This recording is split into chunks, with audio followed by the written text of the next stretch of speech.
Welcome to Running the Table, the podcast where we run through everything on the table in the world of college basketball. As we steamroll towards Christmas, the Boilermakers special stopped for no one, and that ended up in a steamrolling of a familiar foe of ours over the last couple of years, the Marquette Golden Eagles.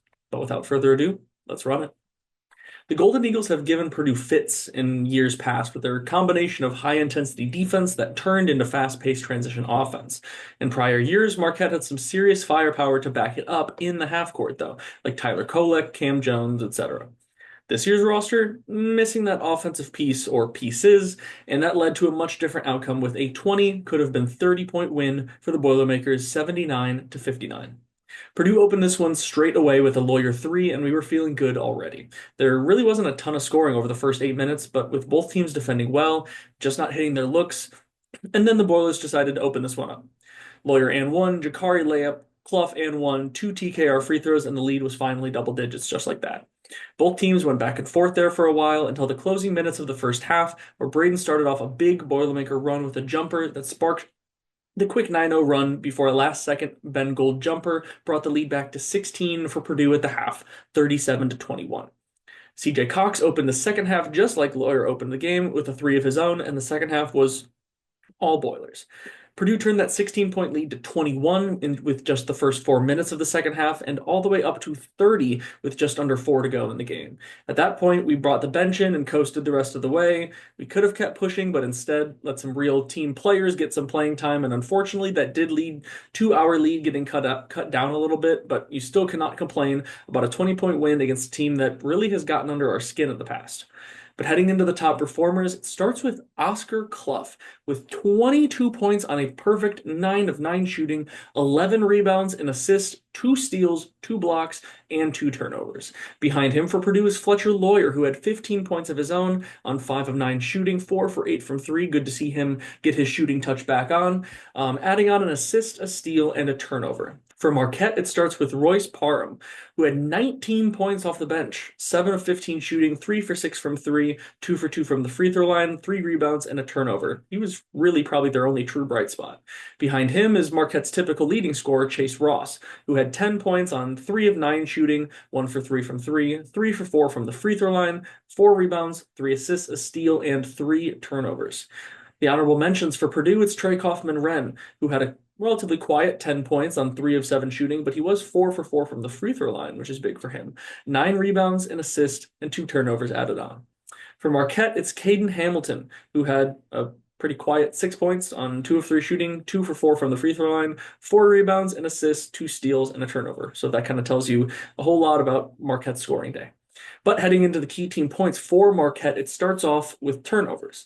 When in doubt, you can count on this team to cause turnovers. And even against a Purdue team that averages less than 10 per game, they still caused 14 and ended up with 19 points off of those turnovers.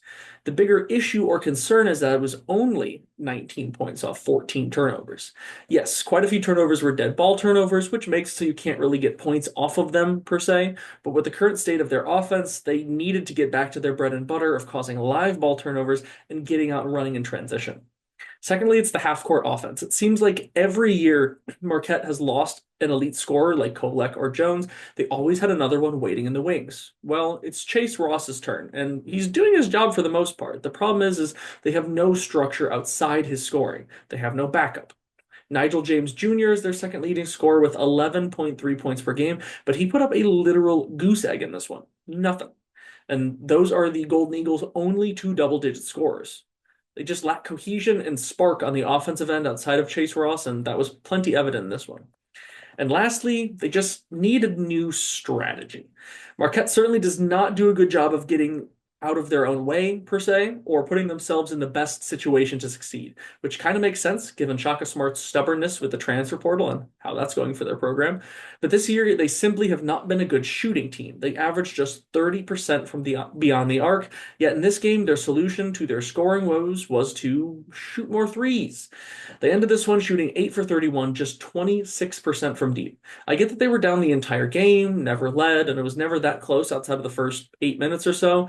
But if clanking threes was what got you down 16 at half, why double down and let that deficit get to 30? It just doesn't make that much sense to me. Heading over to Purdue, it starts off with just grind it out.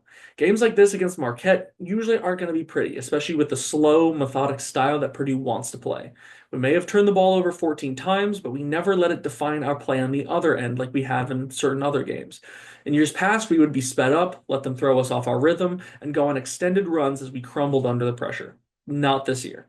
Even after turnovers, bad plays, we just shrugged it off, got onto our next possession, and did what we needed to do. It wasn't all that pretty. We didn't shoot the ball that well, but even with all those factors, we still managed to put up almost 80 again.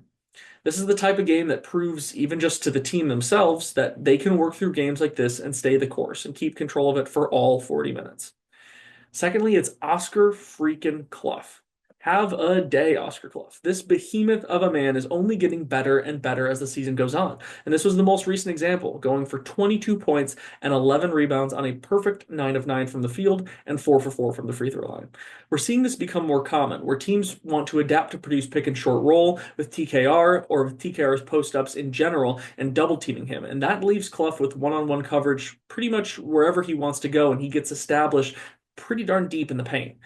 And as he's gotten more and more confident in his post moves, his footwork, and his touch around the basket, we're seeing the confidence and swagger that we saw in film from South Dakota State when the transfer announcement first came in. I've heard a couple people say it now, and I can't help but agree. Purdue has a big four now. Oscar Clough is here, and he's here to stay. Lastly, it's adapt. This is the second straight game where we've seen Purdue struggle with the three ball in the first half a bit.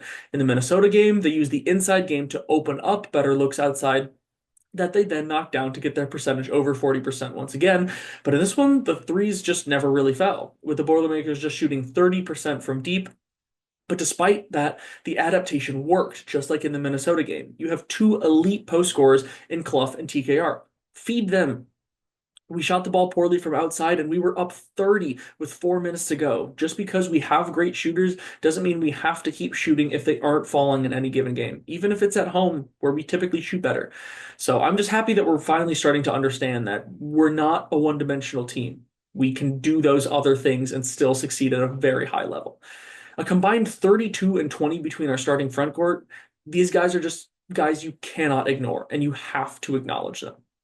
But up next, we've got the Indy Classic, where the Boilermakers will look to avenge the beatdown they took last year at the hands of the Auburn Tigers, this time live from Indianapolis at 6:30 p.m. Eastern on Peacock. But that's all I've got for today. Only one more recap before the holidays, and then right back to the action. So stay tuned for plenty more Purdue basketball content coming your way. But if you want more from us, like, comment, and subscribe. And until next time, I'm out.